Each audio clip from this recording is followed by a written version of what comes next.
الحمد لله نحمده ونصلي على رسوله الكريم أما بعد فقد قال الله تعالى في كلامه المجيد والفرقان الحميد أعوذ بالله السميع العليم من الشيطان الرجيم بسم الله الرحمن الرحيم والتين والزيتون وطور سينين وهذا البلد الأمين لقد خلقنا الإنسان في أحسن تقويم إلى آخر الآية. صدق الله العلي العظيم وصدق رسوله النبي الأمين الكريم والحمد لله رب العالمين. قال الله تعالى في شان حبيبه الكريم إن الله وملائكته يصلون على النبي يا أيها الذين آمنوا صلوا عليه وسلموا تسليما اللهم صل على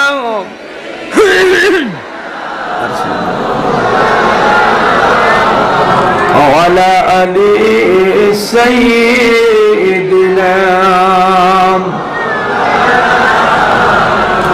লোকে যারে আদর করে পাগল বলে এ ডাকিত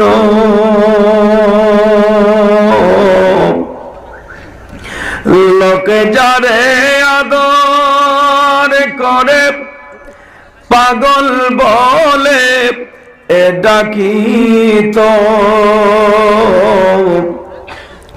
মুচকি হেসে এ দয়ার রাসূল তাদের কথার জবাব দিত আল্লাহুম্মা সাল্লি আলা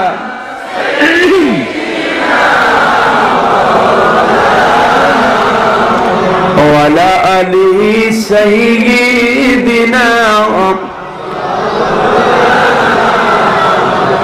কোথায় রইলেন দয়ার নবীজি আমাদেরকে ছাড়িয়া কি লাভ হবে আপনি বিনে এই ধরাতে বাঁচিয়া আল্লাহুম্মা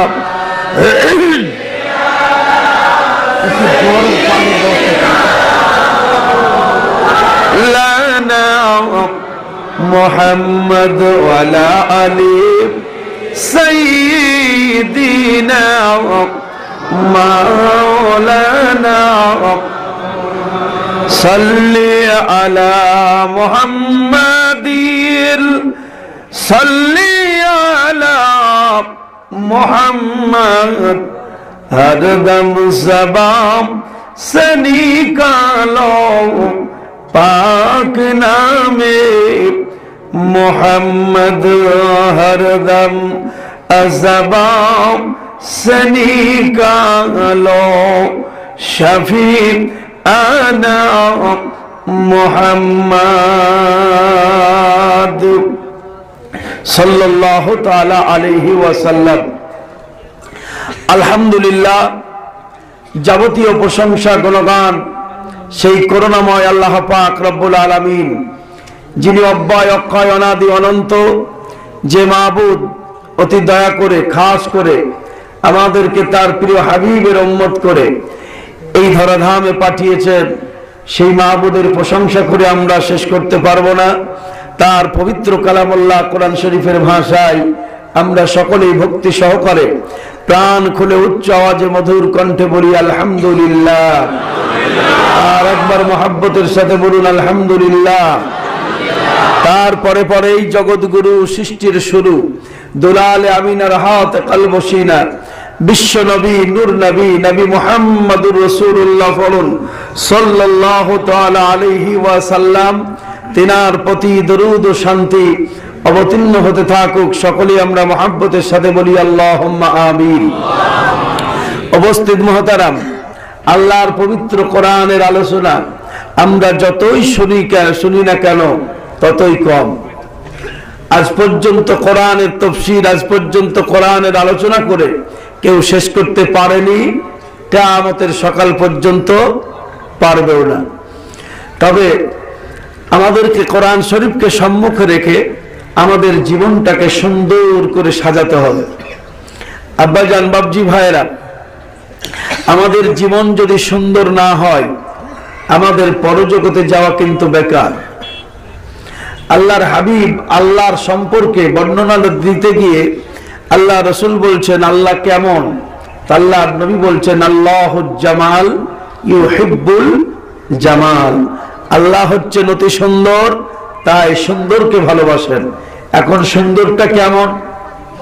দেখতে সুন্দর না, যারা অন্তরের দিক থেকে মনের দিক থেকে সুন্দর, বাহ্যিক রূপে সুন্দর যদি হতো, আল্লাহর নবী কোনো একদিন বলছিলেন সাহাবীদের সম্মুখে যে আল্লাহর জান্নাতে কালো মানুষ যাবে না।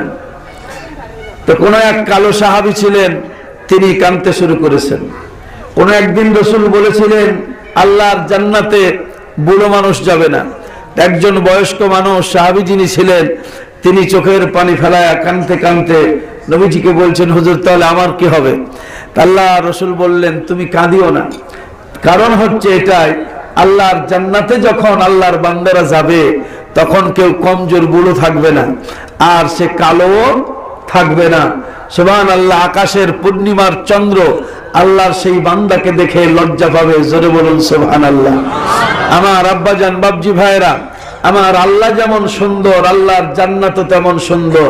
তাহলে সেই জান্নাতে যেতে হলে যে বান্দা যাবে, বান্দি যাবে, তাকেও হতে হবে সুন্দর। তো সুন্দরটা কিভাবে হতে হবে?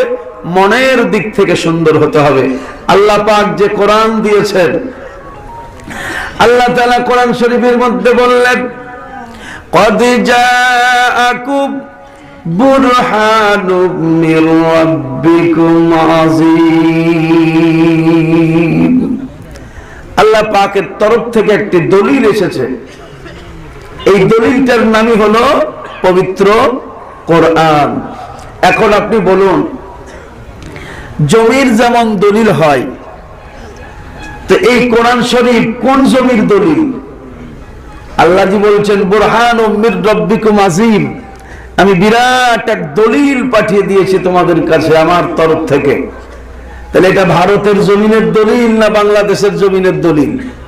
আমার ভাইরা, আপনার আমার জমিনের দলিল যেমন আছে, এই দলিল যদি পড়া হয় আর জমি যদি আবাদ না করেন তাহলে ফসল কিন্তু ফলবে না। না ফলবে গো? আমার কথা আপনাদের বুঝতে অসুবিধা হচ্ছে নাকি? আপনাদের কথা বুঝতে আমার অসুবিধা হতে পারে, তার কারণ আপনাদের নিজস্ব ব্যক্তিগত মাতৃ জবান একটা আছে, সে জবানটা আমার পাল্লায় পড়ে না। তো আমার আশা রাখছি আপনাদের বুঝতে অসুবিধা হবে না।